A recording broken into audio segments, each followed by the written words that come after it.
Isang magiting na araw, classmates. This is Coach Laika Maravilla at maraming salamat sa pagsama sa atin ngayong araw na ito. Kumusta na kayo? Ayan, para sa inyo, dahil ito ay kailangan natin pag-usapan ngayon. No? Ito ang napapanahong topic natin. Ano ang ibig sabihin ng salitang magiting? Sige nga, type nyo nga sa comments sa baba. Now, sa akin, ang aking pananaw dito, dahil iba ito sa pagiging matapang lamang, o may tapang, as in brave. Kung titignan natin yung translation ng magiting, malapit siya doon sa salitang valor. Kaya nga yung araw ng kagitingan, sa Ingles ay Day of Valor. So kung ang matapang ay may tapang or brave, ang pagiging valorous o pagkakaroon ng valor, ang ibig sabihin niya ay pagiging matapang, hindi lang araw-araw, kundi sa harap ng matinding pinagdadaanan o sa harap ng matinding laban. Kumbaga, kahit alam mo na ang haharapin mo ay hindi madali, ang haharapin mo ay magiging mahirap, may posibilidad na hindi ka magtagumpay, lalaban ka pa rin. Yon ang pagiging magiting, ang kabayanihan na buhat hindi lang sa pagpili ng tama kung kailan ito ay madali, kung hindi sa pagpili na gawin ng tama, kahit sa harap ng tiyak na panganib. Yan ang aking thoughts sa salitang magiting. At ngayong buwan ng Abril, gaya ng sinabi ko, napapanahon ito dahil pinagdiriwang natin ang araw ng kagitingan tuwing April 9th. Now, paano ba pinagdiriwang ang araw ng kagitingan? Ano ba ang mga nangyari? Bakit tayo mayroong araw ng kagitingan? Yan ang ilan sa mga pag-uusapan natin ngayon. Matututuhan din natin kung sino ang mga involved sa pagbuo nitong araw ng kagitingan na ito. At bakit din napakahalaga niyang ipagdiwang? Malalaman natin yung lahat, ang mga tanong at kasagutan ay iikot dyan sa ating paksa. Ngayon, dito sa ating Trivia Q&A. Kaya maghanda na ang lahat, di ba? Tawagin na ang lahat ng kasama sa bahay at tayo magtanungan at mag-share din ng ating mga sagot sa araw na ito. Now, pause muna tayo saglit at samahan nyo kami sa isa na namang napakasayang araw ng kaalaman dito lamang sa Knowledge on the Go. Okay? Classmates, ready na ba kayo? Let's test your knowledge on the go. Classmates, meron lamang kayong 20 seconds para sumagot. And this is your first question. Question number 1. Kailan naganap ang pagbagsak ng Bataan? Ito pa ay noong A, unang digmaang pandaigdig, B, ikalawang digmaang pandaigdig, C, ikatlong digmaang pandaigdig, o letter D, ikaapat na digmaang pandaigdig. You have 20 seconds on the clock. Your timer starts now. Ayan na, tumatakbo ng ating oras. Huwag kalimutan na i-type din ng inyong sagot. Pwede kayong mag-share ng sagot kung meron kayong kasamang nanonood ngayon. Magandang opening yan para sa balitaktakan, hindi ba? Pero tatandaan, this is a safe space for learning. Kaya kung magkakamali, ang ibig sabihin nun, may pagkakataon para matuto ng something new. Okay? Your time is up. Ang tamang sagot ay letter B, noong ikalawang digmaang pandaigdig. Now, letter B din ba ang inyong sagot? Napakahusay, no? Magaling. Ang araw ng kagitingan ay isang pambansang araw ng paggunita sa pagbagsak ng Bataan noong ikalawang digmaang pandaigdig. Kaya dinaraos ito tuwing ika-9 ng Abril. Mula noon, isa na ito sa mga official na holiday ng Pilipinas. Now, alam niyo ba na noong bukong liwayway ng ika-9 ng Abril, taong 1942, isinuko ni Komandanteng General Edward P. King Jr., pinuno ng pwersa ng Luzon sa Bataan, ang mahigit 76,000 na nagugutom at nagkasakit na mga sundalo sa mga Hapones.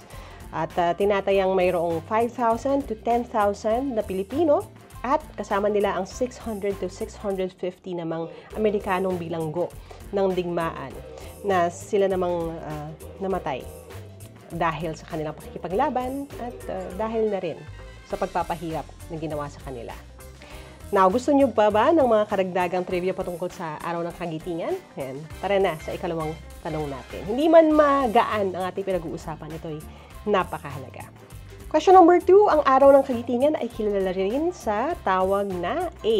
Bataan Day, B. Batanes Day, C. National Heroes Day, or D. People Power Day. 20 seconds on the clock. Your timer starts now. Again, ang tanong natin, ang araw ng kagitingan ay kilala rin sa tawag na, is it A. Bataan Day, B. Batanes Day, C. National Heroes Day, or D. People Power Day. Okay.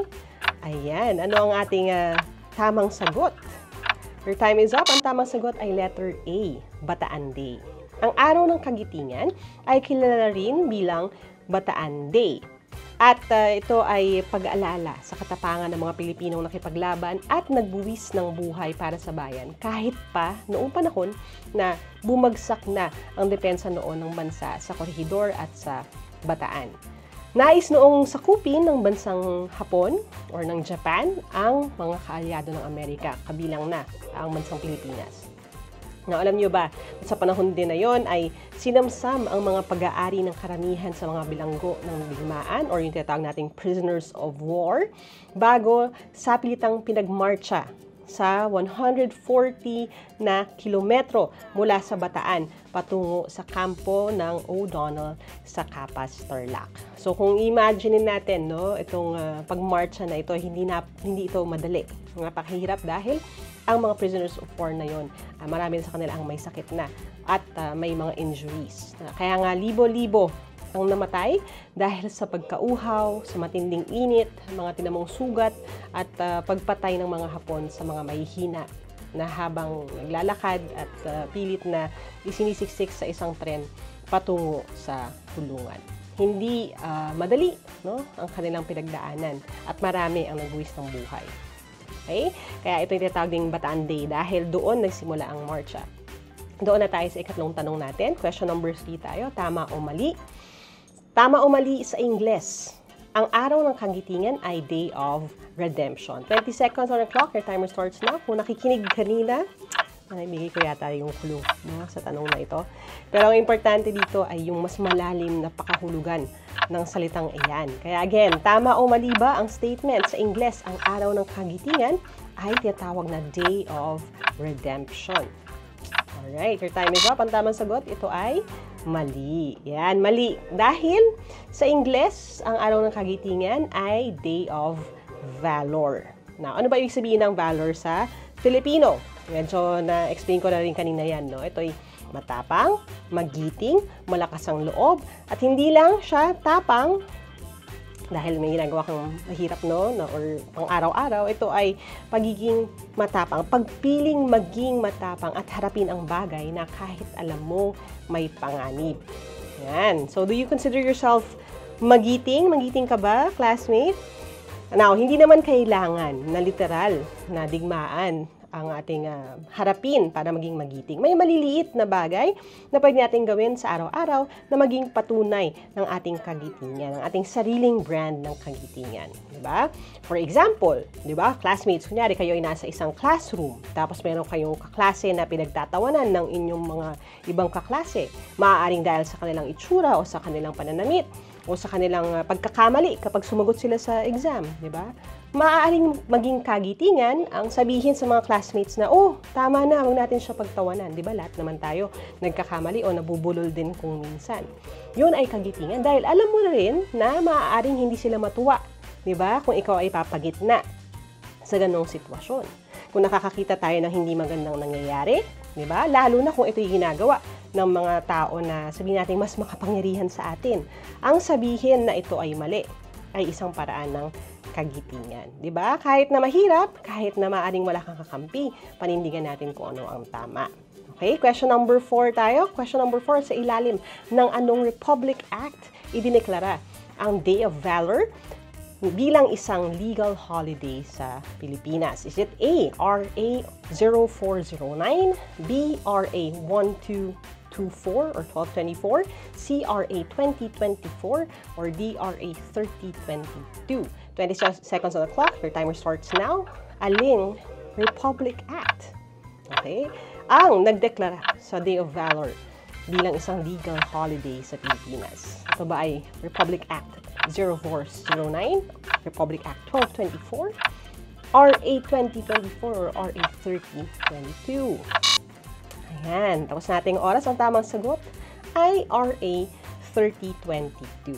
Under Republic Act 30-2022, idineklara na ang Day of Valor o Araw ng Kagitingan ay isang ganap na legal holiday sa Pilipinas. Ito ay naipasa sa Congress noong taong 1961 at isinasaad sa batas na ito na bibigyan o mag-aalay ng kaunting katahimikan sa lahat ng public offices tuwing 4:30 ng hapon bilang pag-alala sa mga nagbuwis na kanilang buhay noong araw na yon.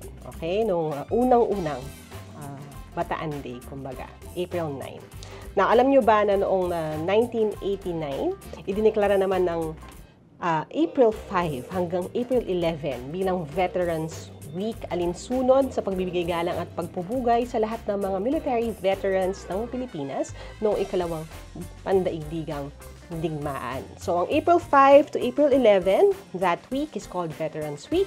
Pero yung specific na araw, April 9 is our araw ng Kagitingan. Tuwing Veterans Week naman, nagdaraos ng programa sa mga military cemeteries, nagkakaroon ng medical missions at kamakailan lamang ay nagkaroon din ng tinatawag na Bataan Day Marathon. Sa lahat ng military veterans kasama ng mga namayapa na, saludo po kami sa inyo at maraming salamat sa pagtatanggol sa ating bansang Pilipinas. Hindi madali ang piliin na ialay ang ating buhay para sa ating bayan. At ang ating mga veterans, ang ating mga sundalo, alam nila yan pagpasok pa lang nila sa kanilang academy. So marami po salamat sa inyong pagpili na gawin ang tama. No? Ipagpatuloy po natin ito. Punta tayo sa question number 5. Question number 5, ano ang iba pang tawag sa dambana ng Kagitingan na ito? Natin ng mabuti classmates, yan, na matatagpuan sa Bataan. Ito ba ay ang A, Mount Samar National Shrine, B, Mount Sahar National Shrine, C, Mount Samal National Shrine, or D, Mount Samat National Shrine? 20 seconds on the clock. Tumatakbo na ang ating oras. Alin ang tamang sagot sa apat ng mga yan? Okay? Tatanong ko na rin kung pamilyar ba yan sa inyo? Nakapunta na ba kayo, classmates? No? Pag-usapan natin yan. Maya-maya. More about that later. Okay. Your time is up. Ang tamang sagot ay letter D. Mount Samat. Samat. S-A-M-A-T National Shrine. Ang Mount Samat National Shrine o tinatawag ding dambana ng Kagitingan ay isang historical shrine na matatagpuan malapit sa summit ng Mount Samat sa bayan ng Pilar, probinsya ng Bataan. At ang Memorial Shrine Complex na ito ay itinayo bilang parangal at pag-alala sa katapangan ng mga Pilipino at Amerikanong sundalo na nakipaglaban sa Imperial Japanese Army noong World War II. Now, alam nyo ba kung gaano kataas ang Mount Samat National Shrine? Ayan, ito ay mataas at may taas na 312 feet mula sa base nito. At may lapad naman na 98 feet. Ang taas, no? Now, for reference, usually, ang bawat floor or palapag ng isang building ay nasa 10 feet. Usually 10 feet. So, kung 312 feet siya, mga nasa 31 floors na building, 31-story building ang taas nito. Ganun siya kataas. Now, alam nyo bang may elevator o hagdan papunta sa gitnang bahagi ng cross? Ayan, kung kayo nakapag-field trip na o lakbay-aral dito, classmates, baka yung iba sa inyo ay nakita na ito. Baka nakaakyat na kayo doon. Okay? Ako, nakapunta na ako pero hindi pa ako nakasakay dun sa elevator. Dun lang kami sa may base. Now, dun tayo sa question number 6. Noong April 9, 1942, sinong Bataan Commander Major General ang nagsuko sa higit na 76,000 na kanyang sundalo sa Japan? Is it A, Major General Edward P. King, B, Major General Douglas MacArthur, C, Major General Juan de la Cruz, or D, Major General Roque de la Rosa? 20 seconds on our clock. Sino ang tamang sagot? And 20 seconds on our clock. Is it A, Major General Edward P. King, B, Major General Douglas MacArthur, familiar ang mga pangalan, no? C, Major General Juan de la Cruz, or D, Major General Roque de la Rosa? Ayan, tapos na ating oras. Ang tamang sagot ay letter A, Major General Edward P. King. Bago matapos ang araw ng April 9, 1942, napilitang isuko ni Major General King ng United States Army ang kanyang hukbo na mahigit na 76,000 Filipino, Chinese, and American soldiers sa mga Hapon. Alam niyo ba na nakaharap ni General King si Colonel Nakayama na tumanggap naman ng pagsuko ng grupo. Ngunit nagkaroon ng hindi pagkakaintindihan ang dalawang panig dahil nais ni King na magkaroon ng tigil putukan o ceasefire at tanggapin ang pagsuko ng person ng Bataan. Ngunit ito'y choice, no? Kaya ginawa niya ito para mapigilan na ang pagdanak pa ng dugo. Ngunit giit ni Nakayama na nakalatag na raw ang mission orders ng kanilang Air Force hanggang alas 12 ng tanghali at hindi na ito mapipigilan. At dahil dito, upang hindi magtuloy-tuloy ang pagbomba ng mga Hapon sa mga sundalong Pilipino-Amerikano, ay pumayag na lamang si General King sa isang unconditional surrender. So what was supposed to be a ceasefire became unconditional surrender. Okay, doon na tayo sa question number 7. Question number 7, ano ang tawag sa pagmarcha ng mga sundalo? Ito ba ay A, Death March, B, Death April, C, Death Marathon, or D, Death Destination? 20 seconds on our clock. Ano ang tawag dito sa ginawang pagmarcha ng mga sundalo mula Bataan hanggang sa Pampanga? At classmates, baka hindi kasi masyadong klaro kung gaano kalayo or kahaba yung ilang kilometro. Ilang daang kilometro na kanilang nilakad, pero napakalayo nun. No? So for context tayo, kapag tayo bumiyahe ng sasakyan, ito'y napakatagal pa ring oras. Tapos na ang ating oras, ang tamang sagot ay letter A, Death March. Ang Bataan Death March or ang Marcha ng Kamatayan ay ang sapilitang pagpapalakad dito sa mahigit kumulang 70,000 na bilanggo ng bikmaan. Nagsimula noong April 9, 1942 at ito ay nag-umpisa sa Mariveles, Bataan. Umabot siya ng 88 kilometro ang layo hanggang Capas, Tarlac. So, napakalayo ng kanilang minarcha. At alam nyo ba kung gaano katagal yung nilakad nila na yun? No? So, kung minsan tayo, classmates, nakapaglakad tayo ilang minuto, minsan isang oras, no? Siguro kung matagal talagang paglalakad. Pero ito ay umabot ng 6 na araw. 6 na araw na walang pahinga, walang pagkain. No? Ang 70,000 na tao na ito. Now, sino sa inyo nakakuha ng tamang sagot? Let us know sa comments. Diba? Lumalalim ang ating pagkaunawa dito sa ating holiday. Question number 8 naman, sa aling bahagi ng Estados Unidos or saang lugar sa Estados Unidos ginugunita ang Bataan Day? Ito ba ay A, sa Carson City, Nevada, B, sa Maywood, Illinois, C, Lincoln, Nebraska, or D, Albany, New York? 20 seconds on our clock. Ang tanong, sa aling bahagi o sa anong lugar sa United States o sa Estados Unidos ginugunita ang Bataan Day? Is it in Carson City, Nevada, B, Maywood, Illinois, C, Lincoln, Nebraska, or D, Albany, New York? Ayan, saan banda roon? Your time is up. Ang tamang sagot ay in letter B, Maywood, Illinois. Ang Bataan Day ay pinagdiriwang din sa Maywood, Illinois, USA dahil ito ang hometown ng mga miyembro ng 192nd Tank Battalion, isang US Army unit na naging bahagi ng laban sa Bataan. Now, alam nyo ba na sa Maywood, Illinois, hindi magkasabay ang paggunita ng Bataan Day sa Pilipinas? Ito ay dahil ang paggunita nila sa USA ay nagaganap tuwing ikalawang linggo ng Setyembre or ng September. Ang American Bataan Clan ang tumulong at nagsimula ng gunitain ito tuwing ikalawang linggo ng Setyembre. At when they do it, nagkakaroon ng mga parada, ng mga banda at floats. Dinadaluhan din ito ng mga sundalo, maging mga celebrities at public officials. Now, shout out sa mga kababayan natin, kaibigan natin sa celebrate ng Bataan Day. Dito man o doon sa Illinois, maganda na may mga ganitong paggunita dahil ito ay bahagi ng ating kasaysayan at naalala rin natin ang sakripisyo ng maraming tao naging bahagi nito. Doon na tayo sa question number 9. Saan sa Bataan matatagpuan ang tinatawag na 0-kilometer death march marker? Is it A, Abukay, B, Bagak, C, Dinalupihan, or D, Parani? 20 seconds on our clock.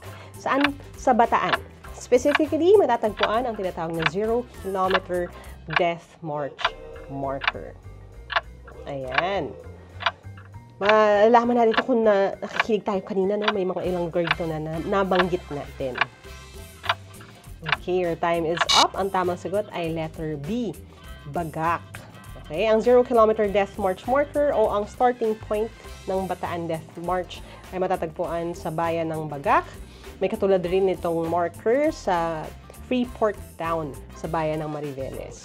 Now, ang FAME, F-A-M-E, o Filipino-American Memorial Endowment Incorporated at ang American Chamber of Commerce of the Philippines ay sila ang nag-donate ng plaque bilang landmark ng Bataan Death March.